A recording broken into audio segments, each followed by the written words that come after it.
Have you ever had that moment, you're out in the cold, you look down at your hands, and your fingers have turned this startling, almost ghostly white or bluish color? For a lot of us, it's just a sign that, it's time to find some gloves. But what if it's more than that?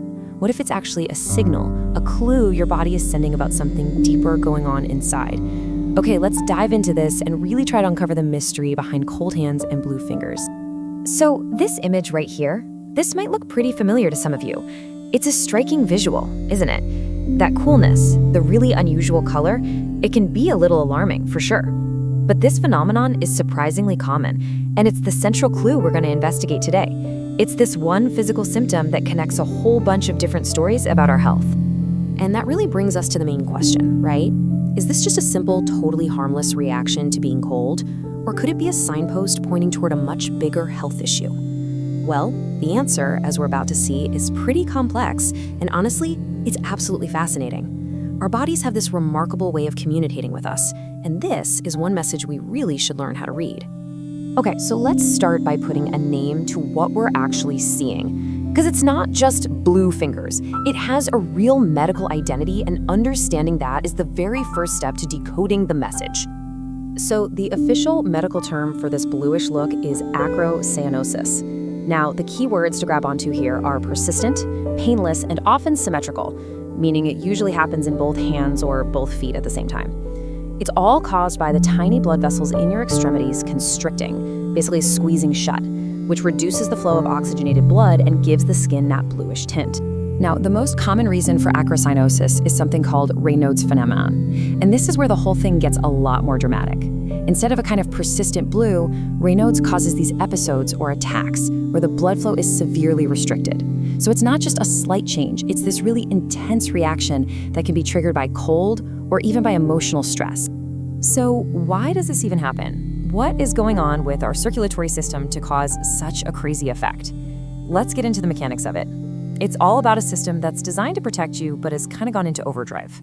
A really great way to think about this is to imagine your body has a smart thermostat. Your body's number one priority is protecting your vital organs, your heart, your lungs, your brain. So when it senses a threat, like the cold, your nervous system kicks into action. It basically says, okay, we need to conserve heat for the core, right now. And to do that, it constricts the blood vessels in the extremities, the outer rooms, like your hands and feet, to redirect all that warm blood inward. And this slide just perfectly illustrates the difference. In most of us, this is a really subtle, effective process. Your fingers might get a little chilly, that's it. But in someone with Raynaud's, that response is wildly exaggerated. The blood vessels don't just narrow a bit, they go into a full-blown spasm, clamping down so tightly that blood flow can be almost completely cut off for a while. This is what causes those classic color changes, first white from the lack of blood, then blue as the trapped blood loses its oxygen, and finally a bright red as blood rushes back in. It's pretty intense. Okay, now here's where the detective work really kicks in, because not all cases of Raynaud's are the same. We need to split them into two fundamental types, because one is just a condition on its own, and the other is a symptom of something else entirely. So on one side, you have primary Raynaud's. People often call it Raynaud's disease. It just happens by itself. We don't know the cause. It's actually more common, especially in young women. And while it can be annoying, it's generally not linked to more serious health problems. But then on the other hand, we have secondary Raynaud's. This is when the phenomenon is a symptom of another condition. And this is the one that really needs a deeper investigation because it's a huge clue pointing to an underlying issue that needs to be handled. So what kind of underlying issues are we talking about? Well, autoimmune disorders like scleroderma and lupus are classic culprits, where your own immune system can actually attack and damage your blood vessels. Repetitive vibration from things like power tools can also cause physical damage over time. And lifestyle factors are huge. Smoking is a major one, because nicotine directly constricts blood vessels. And get this, even common medications like beta blockers for blood pressure can have this as a side effect. Now, beyond those common causes, there are a couple of incredibly important connections that often get overlooked but can be a really crucial piece of the puzzle. We're talking about anemia and diabetes. These two conditions affect your circulation in very different ways. What's so interesting about this is a quote from a study on iron deficiency anemia, and it found that when you're anemic, your body's ability to ramp up its metabolism to generate heat in the cold is just not as good. Think of it like a furnace that can't turn up the heat when the temperature drops. Your body just can't produce enough warmth, making you way more susceptible to the cold and triggering that extreme vascular response. And this chart right here shows the ripple effect.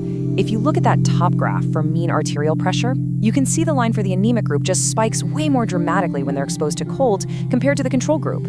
This shows their cardiovascular system is working so much harder to compensate, putting it under a lot of strain. Now, diabetes has a different mechanism, but it ends up with a similar result.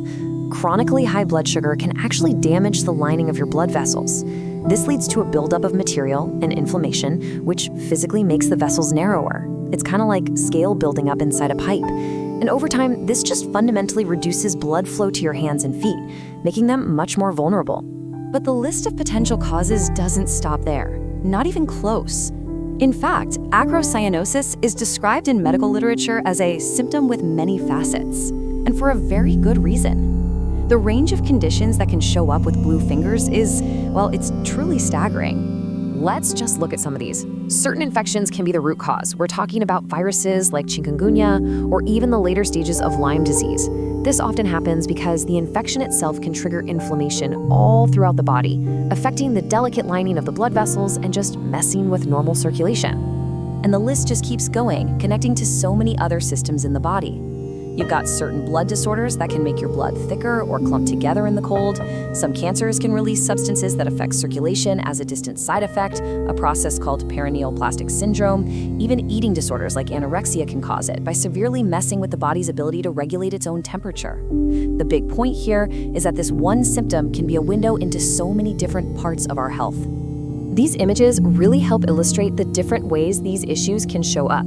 On one side, you can see the effects of diabetic neuropathy, where you've got changes to the nails along with the discoloration. On the other, it's more of a purplish color on the feet. They are both signs of compromised circulation, but how they look can really vary depending on what's causing it. Okay, after going through all these potential causes, which I know can feel a little overwhelming, let's bring it back to what we can actually do about it. How can you manage the symptoms and improve your circulation no matter what the cause is? All right, this slide lays out a pretty practical 6-step strategy. Number 1 is obvious. Stay warm. Layer up, wear good gloves, thick socks. Number 2 is critical. If you smoke, quitting is one of the single best things you can possibly do for this. Stress management is also huge, since emotional stress can trigger an attack. Regular exercise, fantastic for keeping that blood flowing healthy. And of course, managing any underlying conditions is absolutely key. Finally, a simple but important tip. Keep your skin moisturized. Poor circulation can lead to dry, cracked skin, which is just an open door for infection. And that really brings us to the big takeaway here. Symptoms like cold, blue fingers, they aren't just random quirks. They are signals. Sometimes they are quiet whispers, and yes, sometimes they are louder warnings, but they are always a form of communication. Learning to pay attention to these signals, to get curious about them, and to actually talk about them with a doctor, that's one of the most powerful things you can do for your long-term health. So the question to leave you with is, what is your body telling you today?